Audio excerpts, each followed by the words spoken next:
Почитувани ученици. Добар ден. Добре дојдовте во училница. Моето име е Марија Кустовска и јас сум професор по македонски јазик и литература во Основното училиште Блаже Куневски од Скопје. Денеска заедно со мене ќе совладаме на нова наставна содржина која што е наречена Круме Кепески и Блаже Куневски и нивното значење во однос на македонскиот јазик. Целите на денешниот час ни се да се запознаеме со животот и делото на Круме Кепески и Блаже Куневски и да го знаеме нивното значење во однос на македонскиот јазик. Но при тоа да се потсетиме. Јазикот е несовршеното средство за комуникација помеѓу луѓето. Во светот постојат над 6000 јазици. Македонскиот јазик припаѓа во семејството на словенски јазици, поточно во јужнословенската група на јазици, заедно со српскиот, хрватскиот, бугарскиот и словеничкиот јазик.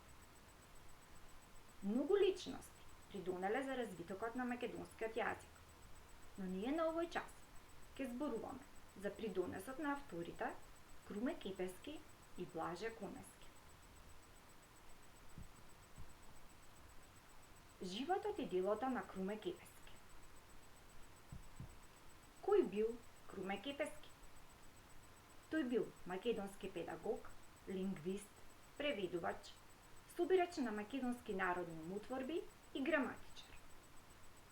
Роден е во Прилеп на 8 април во 1909 година. Завршил филологија на Универзитетот во Белград во 1935 година. Предавал македонски јазик на Педагошката академија во Скопје. Круме Кепески бил дел од цела генерација на македонски интелектуалци и творци кои биле активни во годините непосредно пред Втората светска војна. Кои дела ги создал Круме Кепески? Тој ја создава првата македонска граматика, која што е објавена во 1946 година. Коавтор е на првата ромска граматика, објавена во 1980 година. Пишува збирки на анекдоти, хуморески легенди, како што е Островот бил парче земја фрлен во вода, објавена во 1993 година. Животот и делото на Блаже Куневски. Кој бил Блаже Куневски? Тој бил најзначајната фигура на македонскиот јазик во 20 век. Роден е на 19 декември во 1921 година во селото Небрегово Прилепско. Основното образование го започнал во Небрегово, но по преселбата го продолжил и завршил во Прилеп, каде што завршил и ниžа гимназија. Виша гимназија завршува во Крагуевац, а потоа се запишува на медицинскиот факултет во Белград, но се откажува и почнува да студира филологија. Тој бил филолог, поет, прозаист, есеист, литературен историчар, преведувач, професор на филозофскиот факултет во Скопје, академик, но и прв претседател на Македонската академија на науките и уметностите. Кои дела ги создал Блаже Куневски? Како научник славист, тој ги направил најголемите чекори за македонскиот литературен јазик. Во 1945 година, заедно со автор Крум Тошев, го објавува македонскиот правопис со правописен речник. Во 1952 година го објавува неговото капитално дело Граматика на македонскиот јазик. Во 1961 година е редактор на речникот на македонскиот јазик, кој подоцна е издаден во 3 тома. Во поглед на поезија ги создава следниве литературни дела. Во 1945 година ја издава неговата прва поетска збирка наречена Мостови.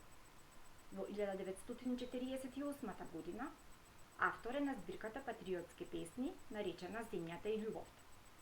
Во 1953 година ја издава поетската збирка Песни. Блаже Кунески ќе твори целиот свој живот и ќе создава значајни дела за македонскиот јазик. Кое е значењето на Круме Кепески и Блаже Кунески за македонскиот јазик? Значењето на Круме Кепески за развитокот на македонскиот јазик е голем. Неважната улога тука ја одиграла граматиката на Круме Кепески, бидејќи таа ја развила свеста на македонецот за сопствениот литературен јазик, а со тоа и за сопствената националност. Можеби затоа е поставеноста на јазикот на прво место при националната идентификација заедно со чувството за припадност кон македонското. Од зборовите на Круме Кепески, на граматиката работев засилено и со љубов, и дека јазикот не е предмет, туку духовност, сваќаме дека неговата интимност со јазикот создала историја во промовирањето на македонскиот литературен јазик. Кое е значењето на Блаже Кунески? Значењето на Блаже Кунески во развитокот на македонскиот јазик е едно од најголемите. Овој генијален човек ги направил најголемите чекори за македонскиот литературен јазик. Учествувал во комисијата за создавање на азбуката, учествувал во создавањето на првиот македонски правопис, ја напишал граматиката на македонскиот литературен јазик и е главен редактор на речникот на македонски јазик. Познати се неговите зборови: јазикот е нашата татковина. Задача за домот: да напишете есеј на тема развитокот на македонскиот јазик од втората половина на 9 век до ден денешен. Ке ве замолам да внимавате на формата во која што го пишувате есејот, да внимавате на главниот, воведниот и завршниот дел и секако јасно да го искажете својот став на зададената тема. Драги ученици, ви благодарам на вниманието. Се надевам дека заедно со мене полесно ја совладавме денешната наставна содржина. Довидување!